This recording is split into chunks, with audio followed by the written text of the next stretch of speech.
इस मुद्दे पर मैं भी कह रहा हूं कि ईवीएम हट जाना चाहिए। एक बार लोगों को डाउट अगर है, जनता की मांग पे सबको इकट्ठा होकर के ईवीएम को हटा देना चाहिए। किसी मुसलमान ने मंदिर के सामने आकर बाजा बजाकर डिस्टर्बेंस नहीं किया।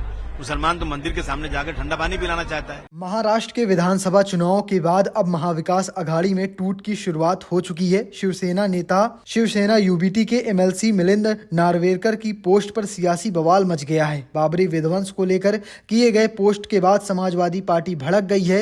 यही नहीं, महाराष्ट्र में सपा के प्रमुख अबू आजमी ने अलग होने की बात तक कह दी है। अबू आजमी ने एक्स हैंडल पर लिखा कि समाजवादी पार्टी को महाराष्ट्र में अकेले चलना गवारा है, लेकिन महाविकास अघाड़ी में रहते हुए शिवसेना यूबीटी की सांप्रदायिक विचारधारा का हिस्सा बनना हरगिज गवारा नहीं है। तो चलिए आपको सुनवाते हैं क्या कुछ कह रहे हैं सपा के दिग्गज नेता।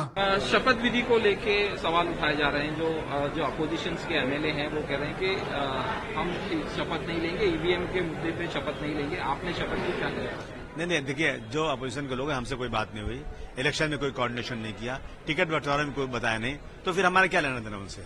हाँ, इस मुद्दे पर मैं भी कह रहा हूं कि ईवीएम हट जाना चाहिए। एक बार लोगों को डाउट अगर है कि ईवीएम से हैकिंग होती है, ईवीएम से जो है लोगों को जिताया जाता है, हराया जाता है, तो एक बार जनता की मांग पे सबको इकट्ठा होकर के ईवीएम को हटा देना चाहिए। बाबरी मस्जिद कल सामना में एक इश्तिहार आया, उसमें उद्धव ठाकरे ने सपोर्ट किया है जिन्होंने बाबरी मस्जिद गिराई, क्या कहना है? वो तो कह रहे थे कि मैं सेकुलर हो गया हूं और कांग्रेस और शरद पवार जी के साथ, समाजवादी के साथ अलायंस किया था उन्होंने, उनको वो हार गए तो फिर खिसियानी बिल्ली खंबा नोचे, फिर वो जाकर के वही बात कर रहे हैं जो पहले करते थे।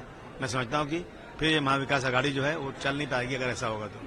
डीएनए की बात कही योगी आदित्यनाथ ने, आपने भी उस पर सवाल उठाया, क्या कहते हैं? नहीं, डीएनए मतलब देखा, यहाँ किसी मुसलमान ने आज तक किसी हिंदू को पकड़ के मारा नहीं कि तुम अल्लाह नारे तकबीर अल्लाह वगैरह बोलो। किसी मुसलमान ने मंदिर के नीचे मस्जिद है, आज तक ऐसा नहीं उठाया।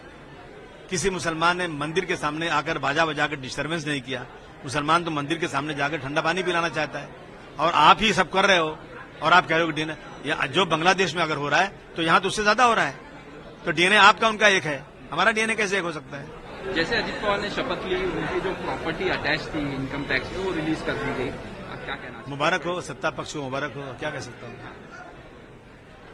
नहीं, आप कुछ नहीं कह सकता मैं, बस बधाई सत्ता पक्ष को कि जितनी भी सब गुनाह है वो सब धुल जाएगा एक दिन में। आपने शपथ ली आज? हाँ, मैंने लिया।